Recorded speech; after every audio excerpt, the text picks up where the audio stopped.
Guys നാട്ടിൽ recently നടന്ന natural കോമ്പറ്റീഷൻ്റെ ഭാഗമായിട്ടുള്ള കോൺട്രവേഴ്സീസ് നടന്നുകൊണ്ടിരിക്കുക. നാച്ചുറൽ ബോഡി ബിൽഡേഴ്സും എൻഹാൻസ്ഡ് ബോഡി ബിൽഡേഴ്സും തമ്മിലുള്ള ഭയങ്കര ഫൈറ്റാണ് നടന്നുകൊണ്ടിരിക്കുന്നത്. അപ്പോൾ നിലവിലെ സിറ്റുവേഷൻ അനുസരിച്ചിട്ട് ഇന്ത്യയിലായിക്കോട്ടെ അല്ലെങ്കിൽ ഇപ്പോൾ കേരളത്തിൽ ഈ കോമ്പറ്റീഷൻസിലൊന്നും പ്രോപ്പറായിട്ടുള്ള അങ്ങനെ അഡ്വാൻസ് ആയിട്ടുള്ള ലെവലുള്ള ബ്ലഡ് ടെസ്റ്റോ കാര്യങ്ങളോ ഒന്നും നടക്കുന്നില്ല. ഇപ്പം പുറത്തെ രാജ്യങ്ങളൊക്കെ പോയി കഴിഞ്ഞാൽ നുണപരിശോധന വേണം നടത്തുന്നുണ്ട് ഇങ്ങനത്തെ കാര്യങ്ങളിൽ. അപ്പോൾ അത്രയും ഒരു സിസ്റ്റമാറ്റിക് അല്ലാത്ത രീതിയിലാണ് ഈ കോമ്പറ്റീഷൻ നിലവിൽ നടന്നുകൊണ്ടിരിക്കുന്നത് എന്നതുകൊണ്ട് തന്നെ ഞാൻ പറഞ്ഞത് ഈ അവസരം മാക്സിമം യൂസ് ചെയ്യാമെന്നാണ് പറയുന്നത്. കാരണം ഇന്നത്തെ സാഹചര്യത്തിൽ ഇപ്പോൾ നിങ്ങൾക്ക് നോക്കിയാൽ മതി, പല ആൾക്കാരും വളരെ പെട്ടെന്ന് ഫെയിമായി വന്നിട്ടുണ്ട്.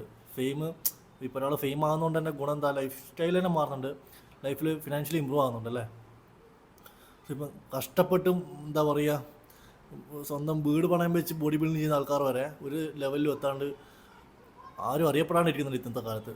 സോ അങ്ങനത്തെ സമയത്താണ് സോഷ്യൽ മീഡിയയുടെ ഇൻഫ്ലുവൻസ് കൊണ്ട് തന്നെ നാച്ചുറൽ ബോഡി ബിൽഡിങ് പറഞ്ഞിട്ട് ഫേക്ക് ആയിക്കോട്ടെ അല്ലെങ്കിൽ അത് റിയൽ നാച്ചുറൽ ബോഡി ബിൽഡർ ആയിക്കോട്ടെ എന്തോ ആയിക്കോട്ടെ, ഇങ്ങനെ കോമ്പറ്റീഷൻ ചെയ്തുകൊണ്ട് അല്ലെങ്കിൽ അതിനെ പ്രൊമോട്ട് ചെയ്തുകൊണ്ട് ഇവർ ഫെയിം ആയിക്കൊണ്ടിരിക്കുന്നത്. അത് നല്ല രീതിയിൽ അവർക്ക് അതിനെക്കൊണ്ട് ഇൻകം സോഴ്സ് ഉണ്ടാക്കാൻ ജനറേറ്റ് പറ്റുന്നുണ്ട്. അതുകൊണ്ട് ഞാൻ നേരത്തെ പറഞ്ഞ പോലെ തന്നെ മാക്സിമം ഈ സിറ്റുവേഷൻ യൂസ് ചെയ്യാൻ നോക്കുക.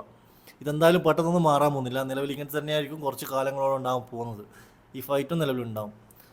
അപ്പോൾ ലെറ്റ്സ് സീ എന്താ കാണാൻ പോകുന്ന ഫ്യൂച്ചറിന്.